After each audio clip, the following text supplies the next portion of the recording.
Mesdames et messieurs de la presse et des médias, bonjour.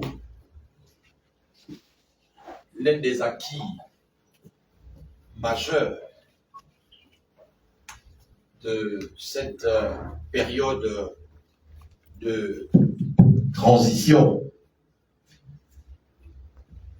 portée par l'OCTRI est incontestablement la restauration de la liberté d'expression.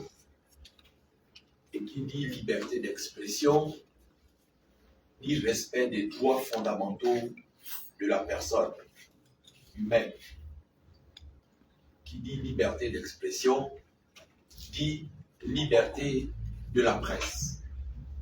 Et qui dit liberté de la presse dit promotion de la démocratie. Et la promotion de la démocratie est l'objectif global poursuivi par le projet de nouvelle constitution. Il y a quelques jours, l'Assemblée constituante a adopté le rapport du projet de nouvelle constitution. Ce projet de nouvelle constitution va être envoyé au gouvernement et au CTRI qui vont entériner sans doute les avis motivés qui ont été portés par les parlementaires. Et ce texte-là sera ensuite soumis à référendum. Le peuple sera appelé à voter. Et comme nous l'espérons, ce texte, dès qu'il sera voté, nous allons ensuite entrevoir la perspective de l'organisation de l'élection présidentielle. Le groupe de compatriotes ici réunis est composé de personnalités aux trajectoires professionnelles et intellectuelles diverses. Et ce groupe que vous voyez ici est composé d'un ensemble de personnalités dont toutes ne sont pas là parce qu'elles ont été retenues par d'autres occupations. Ce groupe de défense et de promotion de la nouvelle constitution a été interpellé par l'évolution brutale de l'actualité politique ces temps derniers. Et ce groupe tient d'abord à vous remercier parce qu'il est très attaché au respect de la liberté d'expression et donc au respect du travail que vous faites. Ainsi donc, le rôle politique qui est le vôtre est tel que ce groupe-là a décidé ce matin de vous rassembler ici à l'hôtel Hibiscus du boulevard Triomphal pour couvrir le point de presse qui va être fait ce matin et dont la lecture sera donnée à l'instant par le coordonnateur général du groupe. J'ai cité M. Franck Odor Metogo. M. Franck Odor Metogo est accompagné principalement à sa droite, à l'extrême droite là-bas, du docteur Jonathan Doto-Mongom. À côté du docteur Jonathan Doto-Mongom, il y a M. Privat Ngomo. À gauche de M. Franck Odometogo, il y a Amour Nzengi, votre humble serviteur et votre aîné dans la profession, Jean-Christian Kombila. Maintenant que j'ai fait ce bref récit pour planter le décor, je vais devoir donner la parole au coordonnateur général pour donner lecture de son mot de circonstance. Monsieur le coordonnateur général, Vous avez la parole. Merci. Déclaration de la cellule pour la défense de la nouvelle Constitution. Mesdames, Mesdemoiselles et Messieurs, professionnels de la presse nationale et internationale, distingués invités, c'est avec un réel plaisir que la cellule de défense de la Constitution par ma voix vous reçoit dans cette agréable et commode salle de l'hôtel Hibiscus du boulevard Triomphal. Notre invitation fait suite aux récents événements macabres qui ont ponctué l'actualité politique de notre pays ces derniers jours, avec la sortie maladroite de quelques individus dont les intentions pernicieuses de sabotage des actions du CTRI et de son président ne sont plus à démontrer. Dissimulés habilement derrière un manteau de vertu et de patriotisme, ces compatriotes dénoncent avec empressement ce qu'ils qualifient de dérive autoritaire, présentant ainsi le général président Oligui Nguema comme un affreux monarque et le Gabon comme un pitoyable pays à la dérive. L'histoire nous démontre que le plus grand des aveugles n'est autre que celui qui refuse de voir la vérité en face. En effet, une simple étude comparative entre la période faste dans laquelle ces nouveaux donneurs de leçons ont joué un rôle majeur aux côtés du tyran déchu, qu'ils continuent d'ailleurs de soutenir, et la période actuelle qui débute avec le coup de libération du 30 août 2023 nous fait apparaître des différences très appréciables. Comment dire que depuis le 30 août 2023, notre pays est à la dérive et que la nation tout entière est en danger de mort lorsque l'on observe objectivement tous ces changements autour de nous? Des changements qui se traduisent clairement, entre autres, par la ferme volonté des Gabonaises et Gabonais de prendre en main leur propre destin à travers la réduction drastique de l'influence politique des étrangers consacrée dans la nouvelle constitution qui sera bientôt votée au référendum. La protection des mœurs jadis bafouées par l'ancien régime déchu, auquel ces nouveaux donneurs de leçons, alors très homophiles, étaient les ardents et principaux défendeurs. La lutte efficace contre la pratique des crimes rituels pour lesquels certains de ces donneurs de leçons actuels furent cités comme commanditaires. La relance de l'économie nationale par le lancement de plusieurs chantiers d'aménagement de voiries dans l'ensemble du pays. La construction d'édifices publics au profit de l'administration gabonaise. Le renforcement de l'éclairage public dans les grands centres urbains pour freiner le grand banditisme.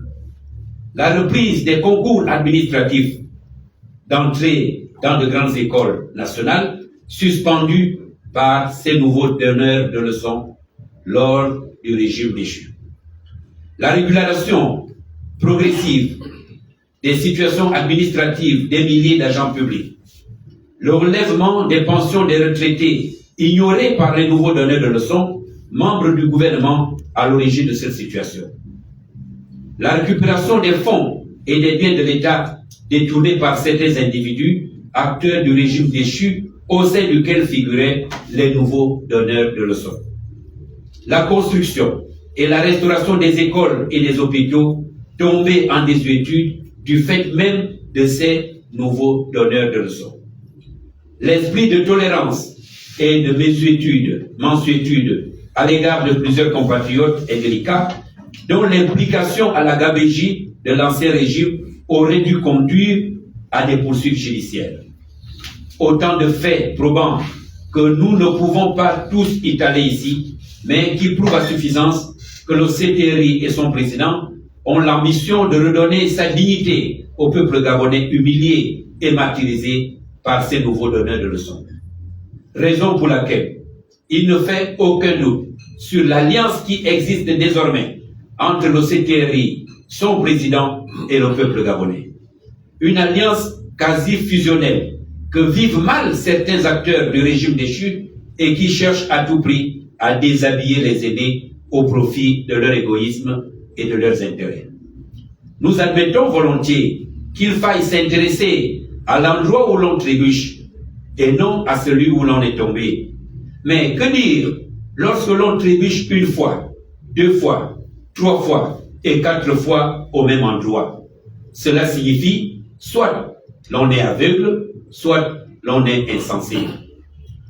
Pour le cas d'espèce, il nous suffit de jeter un coup d'œil sur le passage de X ou de Y aujourd'hui reconverti en donneur de leçons pour se faire une idée de sa personnalité.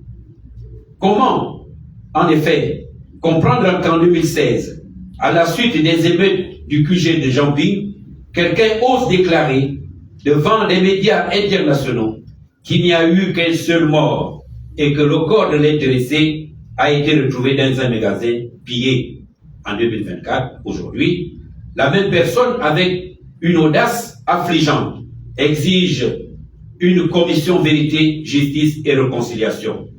Une telle commission pourrait-elle se tenir si l'on n'a enregistré qu'un seul mort? De telles déclarations à l'emporte-pièce laissent peu de doute quant à la crédibilité de son auteur.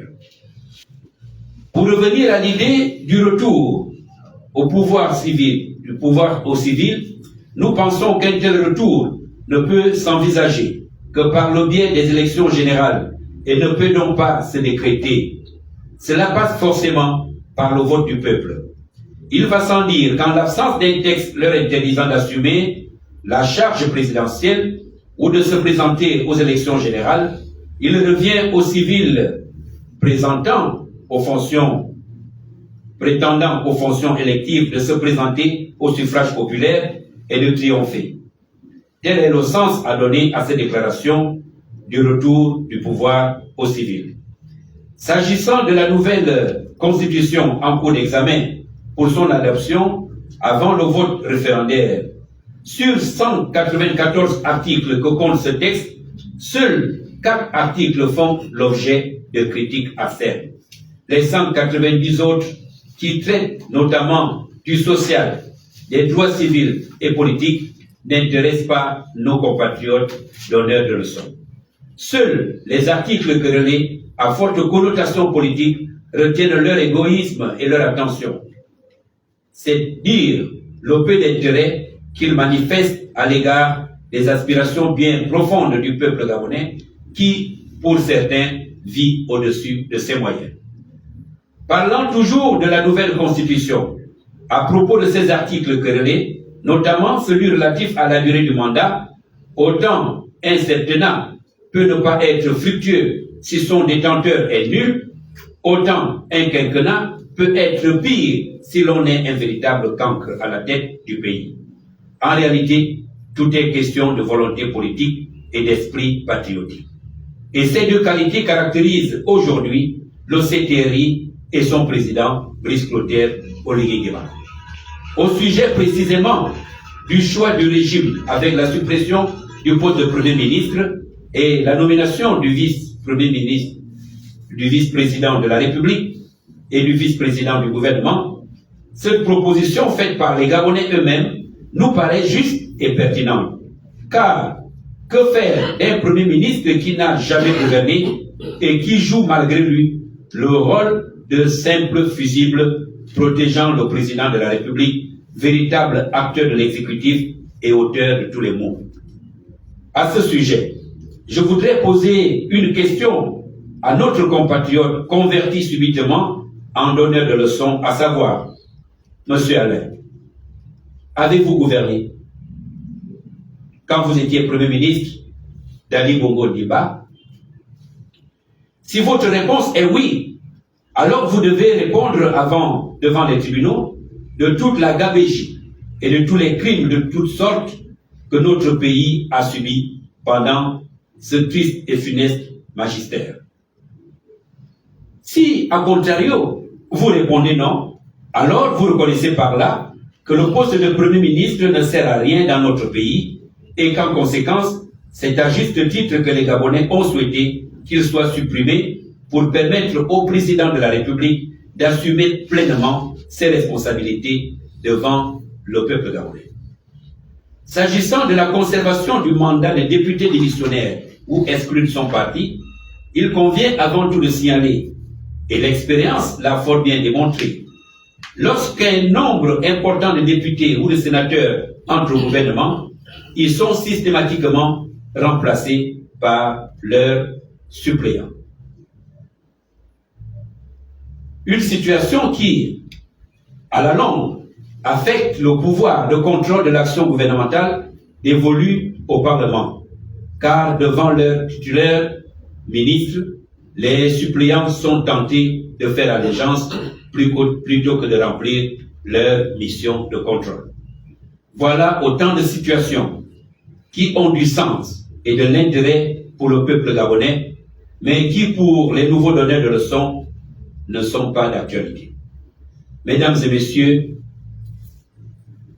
chers professionnels de la presse, nous vous avons brièvement présenté quelques raisons essentielles pour lesquelles nous accordons totalement notre confiance au CTRI et à son président, le courageux et clairvoyant Brice Clotaire Oligui-Nguema, et à qui nous demandons solennellement de persévérer dans la voie ambitieuse et prometteuse qu'ils ont décidé d'emprunter, celle de remettre notre pays, le Gabon, sur le droit chemin, sans se laisser distraire par ceux-là même qui sèment le poison et répandent la peur. Je vous remercie.